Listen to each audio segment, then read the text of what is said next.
对对，这边房租确实挺贵的，35岁还是很独立，是一个很包容的城市。对的对的，我很喜欢上海。没有那个能力去跟上这个繁华吧，只能先苟住现在吧。对未来的焦虑，还有一些不确定性。那剩下的70%全部都是在个人的花销上吗？基本上。对。美女你好。你好，想问一下，您在上海这边是工作对，工作大概有多久了？之前在深圳工作3年，现在在这边大概3个月。上海这个城市给你的感觉怎么样呢？之前本科在上海这边念的嘛，对这边印象特别好。大学就在上海念吗？对，就是消费肯定会更高一些，在全国都应该上海属于最高消费的地方了吧，但是生活质量会很高。您之前是在深圳？对。您觉得相比较深圳的话，这2个城市哪个城市的消费更高一些？这个非常主观的问题。在深圳的话，就工作会在优先级第一的位置，比如说可能是个人的问题啊，就会选择在公司步行10分钟的地方找个房子住，这样效率很高。对，但是自己生活就没有太多，就包味会特别重。来上海的话，会感觉个人的一些选择啊，就是可以住得远一些，有更多个人的生活。那您觉得在上海目前来讲，可能时间也不长嘛，您觉得压力大不大？压力大，但是主要还是出于对未来的一些就是未知的一些压力吧。那现在目前在上海的花销大不大？每个月都能存下钱。那很好哎。但是也不多。我冒昧问一下，大概占您收入的多少？有算过吗？30%吧。30%，那也很不错了。毕竟现在您是租房住还是？对，租房。房租占比您的收入大不大？也挺大的，30%吧。看来就是房租是一个大头，花销的大头。对对，这边房租确实挺贵的。那您觉得那个就是平常的消费的话，您觉得怎么样？消费的话一般。如果相比较深圳的话，您觉得差不多嘛？就是吃饭的话会贵个20%到30%左右，如果点个外卖什么的。因为广东那边餐厅特别多嘛，但是这边就还好，就有时候自己做饭什么的其实还好。就是相比较餐厅的话，可能深圳还要选择更多一些，是吗？对，他们那边就是我们那边嘛，就广东那边餐厅占比挺高的。广东本身也是美食很多。可能也是因为房租会低一点，所以外卖价格也会低一点。您会长期考虑待在上海吗？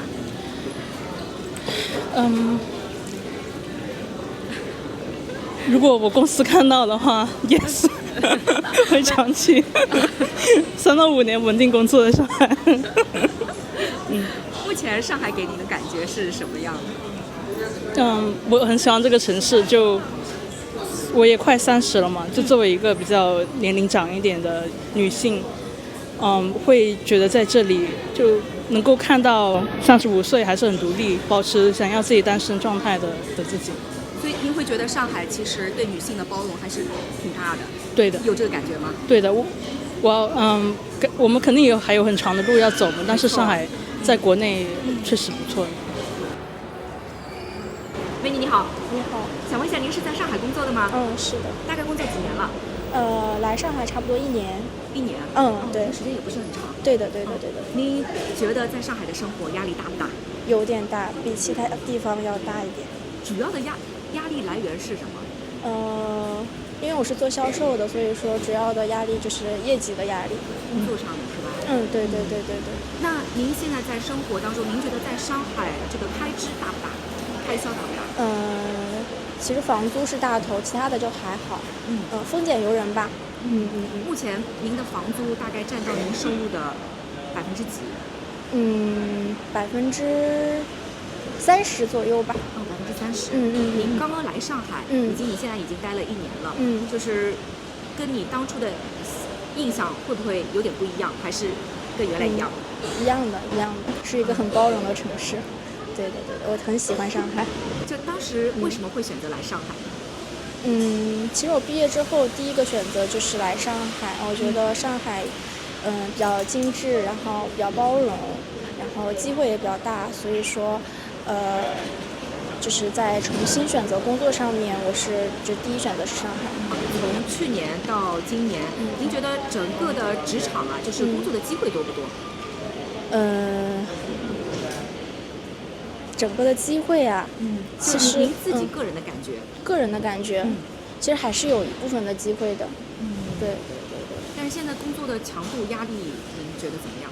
就是因为我整体在职场的时间不是太长，所以说就我自己个人而言，工作的机会还是蛮多，但是呢，对比来说，现在的工作肯定比之前的工作就是压力要大一点，工作强度要大一点。对，但是还是在能接受的范围之内。那挺好。目前在上海，您个人的幸福感高不高？蛮高的。您觉得您会选择长期待在上海吗？目前会的。将来有打算留在上海的这样一个想法吗？走一步看一步吧。对的。最后一个问题，您觉得上海最吸引你的是什么？包容。先生你好，想问一下，您是在上海工作的吗？对的，大概工作有多久了？工作有2到3年吧。2到3年。对。那您目前在上海的话，自己是租房住还是怎么样？租房子。相对于您整体的工资收入来讲的话，您的房租占比大不大？大概占到1/3吧。1/3。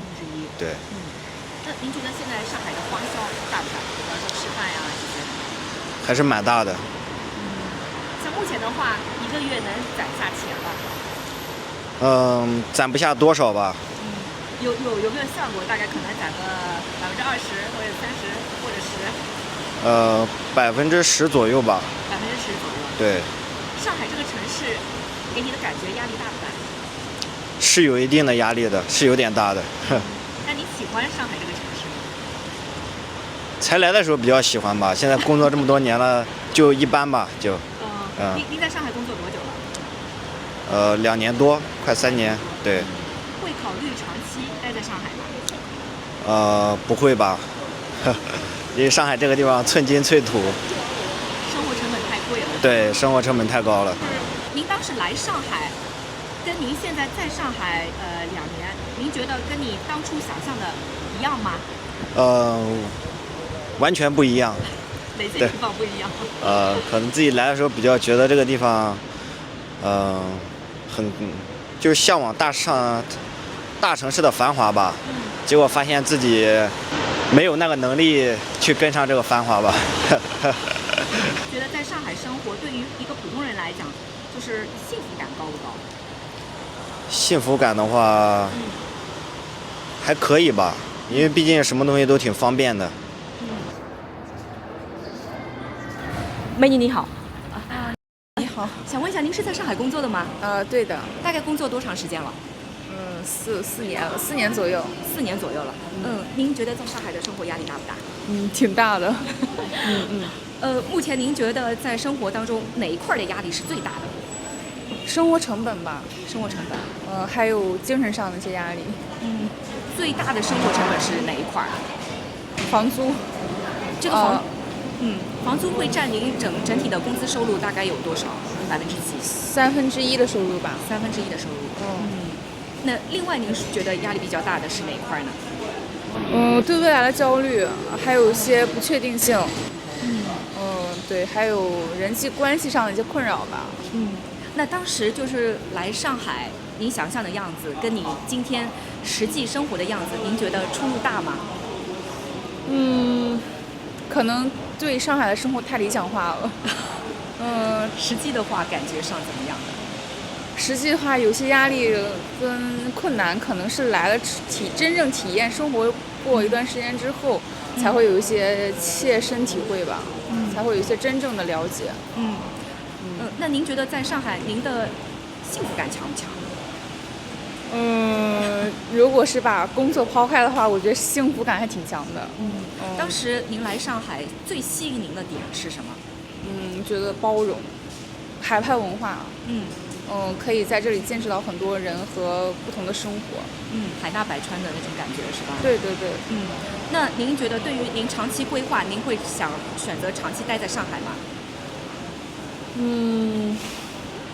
因为觉得只能先苟住现在吧，可能还是会选择继续这样的生活，因为在其他地方也没有看到更多的可能性。喂，你好，你好，你好。想问一下，您是在上海工作的吗？哎，对的。工作大概几年了？工作得有15年左右了。哦，15年了。对。觉得在上海的生活压力大不大？上海，我觉得在上海的话，如果没有压力的话，那就不会选择上海了吧。您觉得就是上海最吸引你的一点是什么？时尚。时尚。对，因为它的时尚趋势的话是比其他城市的要快一点。您现在最大的开支是什么？最大的一部分？最大的一部分消费的话，我觉得就是一个是吃，对，还有一个的话就是，应该就是怎么讲呢？女孩子嘛，买嘛，对，就买衣服啦，买化妆品啦，这种的会比较多一点。目前的话，您有没有储蓄的一个习惯？会有一点点，不会太多，就是会有一小部分会进行。大概能了解一下，比方说每个月你大概能存30%左右，固定的，对，固定的。那剩下的70%全部都是在个人的花销上吗？基本上。对。您觉得就是您在上海生活的这个幸福感高不高？幸福感，不怎么高，因为工作压力是有的嘛，对吧？是不是也是事业型的女性？对。您觉得您对将来的就是在上海的生活，最大的一个期待是什么？能够随时躺平。是不是可以理解为现在要努力的赚钱？对。然后为了躺平的那一刻。对。就像今年马年一样的嘛，马上躺平，马上赢这种的，随时躺平，准备好。